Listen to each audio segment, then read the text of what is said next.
اللهم صل وسلم وبارك على سيدنا محمد وعلى آله وصحبه أجمعين. ازيكم عاملين ايه؟ يا رب تكونوا بخير. النهاردة ان شاء الله هنعمل مع بعض الحمام المحشي. اول حاجة معانا الحمام، طبعا غسلينه كويس بملح وليمون ودقيق عشان لو في اي زفارة. معانا بصل متقطع، معانا قوانص، معانا كبد، ومعانا رز مغسول كوبايتين من الرز، ومعانا البهارات، معانا فلفل اسمر وكمون وكزبرة وبابريكا وقرفة. القرفة طبعا بتدي للحشوة طعم جميل جدا. هنروح في حلة على النار، هناخد فيها شوية من الزيت ومكعبين من الزبدة.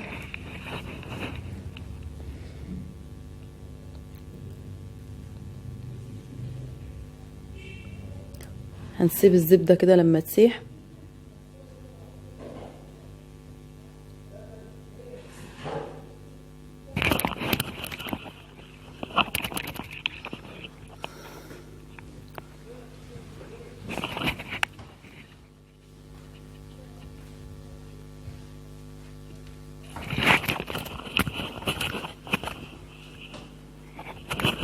خلاص كده هننزل بالقوانص الاول. طبعا انتوا عارفين ان القوانص بتغيب في السوا شويه عن الكبده، فننزل بها هي الاول وندي لها تشويحه. هنفضل نشوح فيها لغايه ما اللون بتاعها يصفر.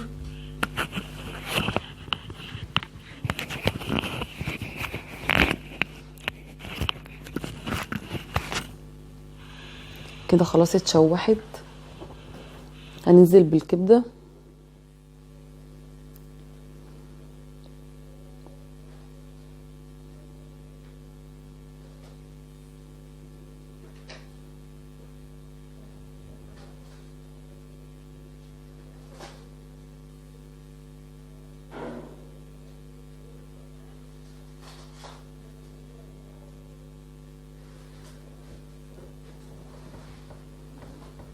وهننزل بالبصل. هنشوح البصل كده لحد ما يتكرمل وياخد اللون الاصفر بس ما يتحمرش.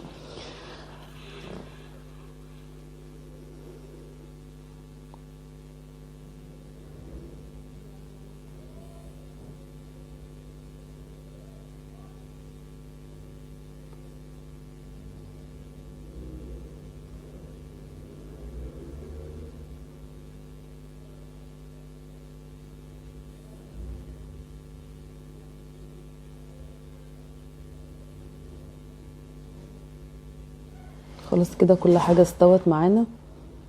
هننزل بالبهارات زي ما قلنا، القرفة والكزبرة والفلفل الأسمر والبابريكا.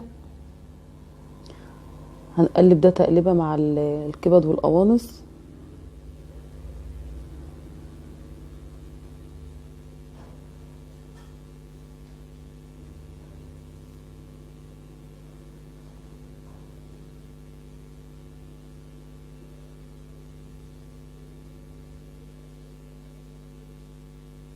كده خلاص هننزل بالرز.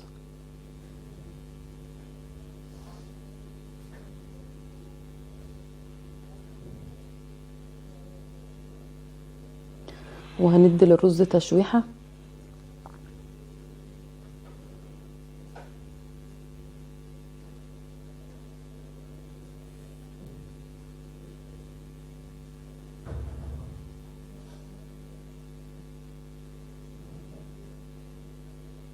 خلاص الرز اتشوح كمان معانا.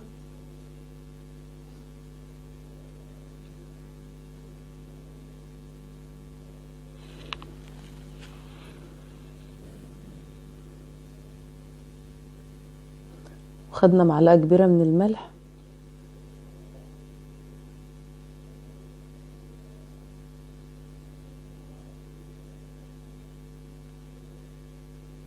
ومعلقة كبيرة من الصويا صوص.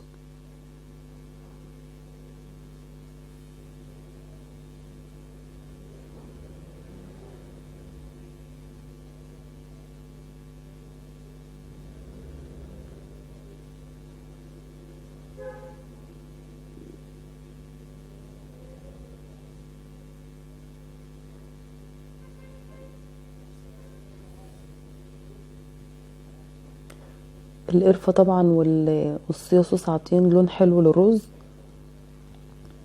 معانا مية سخنة او مية مغلية في الكتل.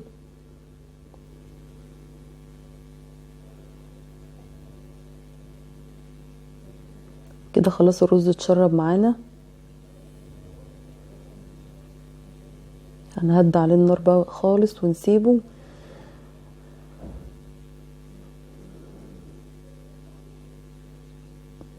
الرز طبعا اللي احنا خدناه نحشي بيه الحمام هيكون متسوي بنسبة 70%، وباقي الرز هنهدي عليه النار ونسيبه يستوي. هنملى قلب الحمامة كده من جوه.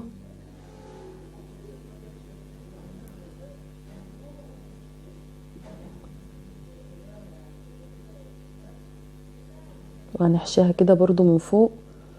بس طبعا لازم نسيب الرز يهدى، لان زي ما انتوا شايفين الرز سخن جدا، فعشان كده بحشي بالمعلقة.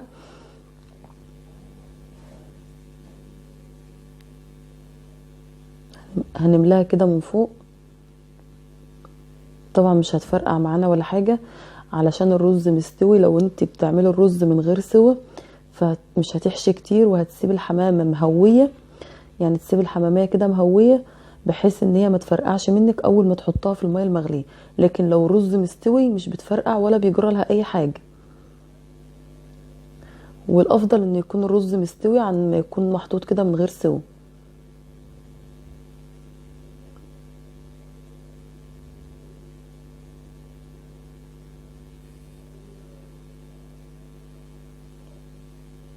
ولو عجبتك الوصفة ما تنسيش تعملي لايك وشير وسبسكرايب.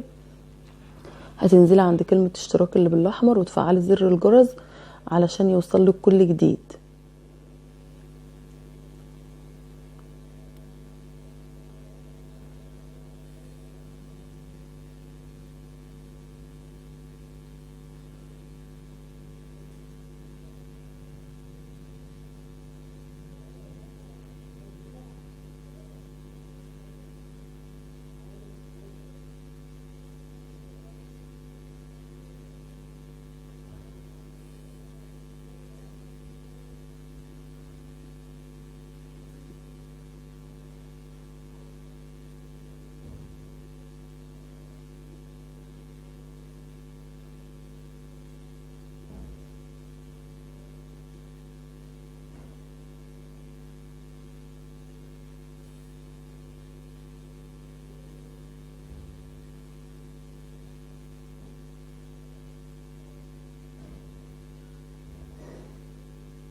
كده خلاص الحمام خلص معانا.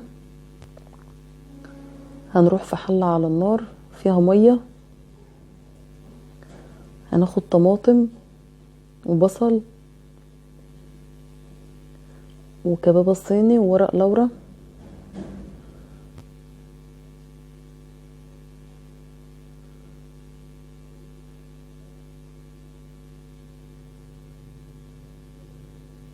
وهننزل بالحمام كده، نحط الحمام على ظهره بحيث ان احنا لو حطينا الحمامة كده على بطنها من تحت بتكون الجلدة بتاعتها رقيقة فممكن تتفتح مننا، فلازم تحط الحمام كده على ظهره.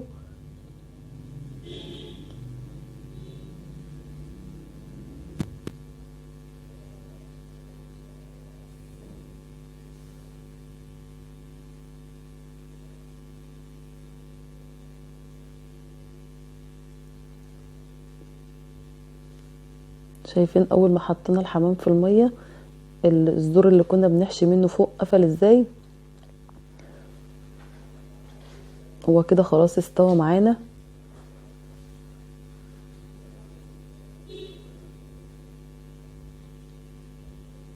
بنشوفه من الجناح كده لقيناه استوى.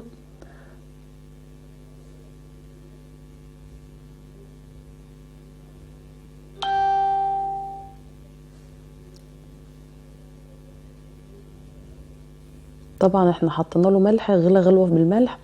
وبعد كده معانا زيت سخن هنحمر فيه الحمام.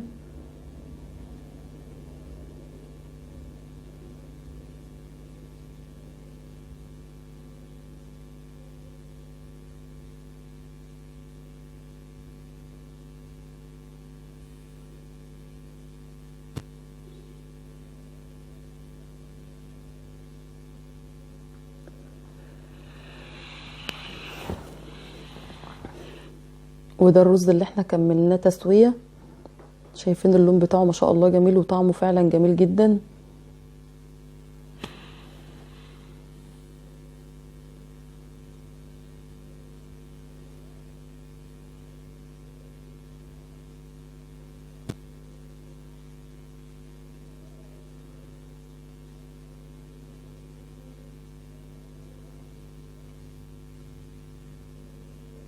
وكده خلاص الحمام اتحمر معانا.